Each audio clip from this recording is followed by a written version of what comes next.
Hello, friends. Back for, I think, our fourth edition of the Cold War, Period 8, uh, getting into what all of this means, stipulations for the rest of the world and America.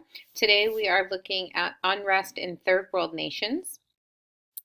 As a result of the collapse of colonial empires after World War II, many colonies between the years of 1947 and 1962 ended up gaining their independence from powers like Great Britain, France, and the Netherlands. India and Pakistan became new nations. Indonesia also became an independent country, as well as Ghana becoming an independent nation.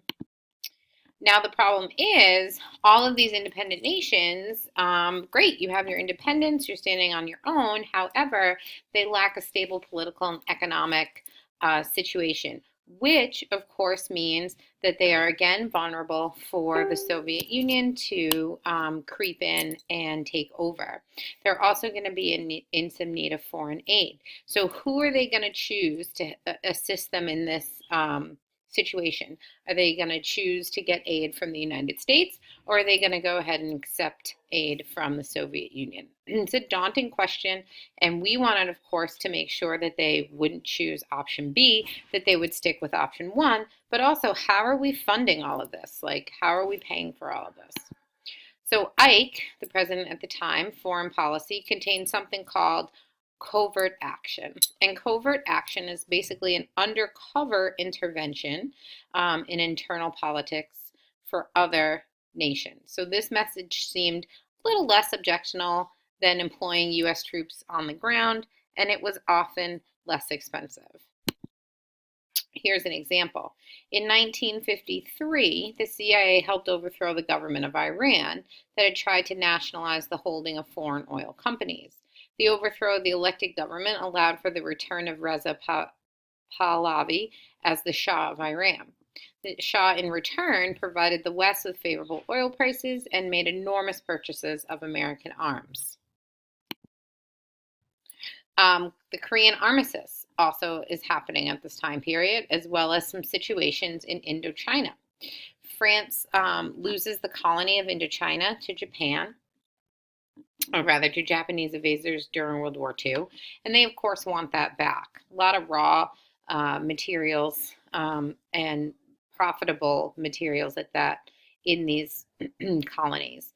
Obviously, the Vietnamese and Cambodians are also going to resist the governments coming in, and French imperialism had the effect of increasing support of nationalists and the communist leader Ho Chi Minh. By 1950, the anti-colonial war in Indochina becomes part of the Cold War rivalry between communist and anti-communistic powers.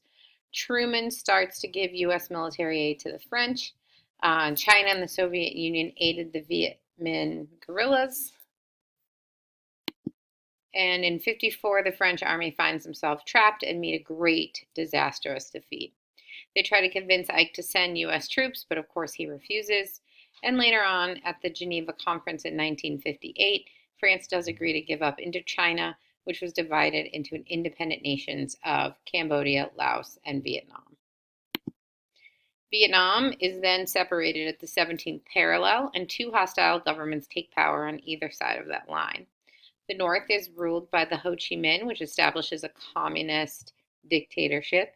And in the South, we see Ngo Dinh Diem, who sets up a government that was supported mostly by anti-communists, Catholic, and urban Vietnamese. Between 55 and 61, the United States gives over $1 billion in economic and military aid to South Vietnam in, of course, an effort to build a stable anti-communist state. To justify this aid, President Ike made a famous domino analogy, which we call the domino theory. If South Vietnam falls under communist control, one nation after the other in Southeast Asia would fall until Australia and New Zealand would end up being in trouble.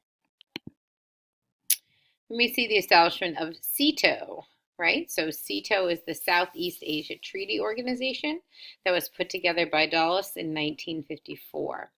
8 nations come together and sign an agreement to defend one another in case of an attack within this region. And these nations include the United States, Great Britain, France, Australia, New Zealand, the Philippines, Thailand, and Pakistan. Talk a little bit about what's happening in the Middle East at this time. The U.S. is trying to balance maintaining friendly ties with oil-rich Arab states while at the same time supporting the new state of Israel. Israel's neighbors, Egypt, fought unsuccessfully to prevent the Jewish state from being formed. Egypt asked the U.S. for money to build a very ambitious dam on the Nile River, and of course the U.S. refuses. Egypt turned to the Soviet Union for help, and they agreed to provide limited financing for the project. Egypt was looking for more funding, and they decided to seize the Suez Canal, which was owned by the British and the French. The loss of the canal threatened Western Europe's supply line to Middle Eastern oil. Britain, France, and Israel carry out a surprise attack against Egypt and retake the canal. And Ike is furious that they had been kept in the dark about the whole operation and, of course, condemned the invasion because they kind of looked foolish as a result. At this point, the U.S. quickly replaced Britain and France as the leading Western influence in the Middle East.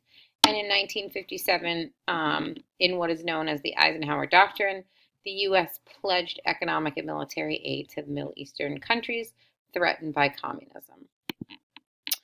OPEC and oil. You might have heard of OPEC before, but in 1960, Arab nations of Saudi Arabia, Kuwait, Iraq, and Iran joined Venezuela to form the Organizations of Petroleum Exporting Countries, otherwise known as OPEC.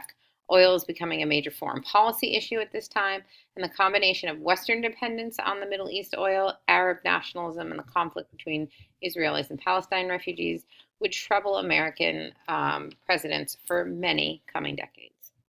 That is what I have for you today. Join me next time, and we'll talk some more. See you later.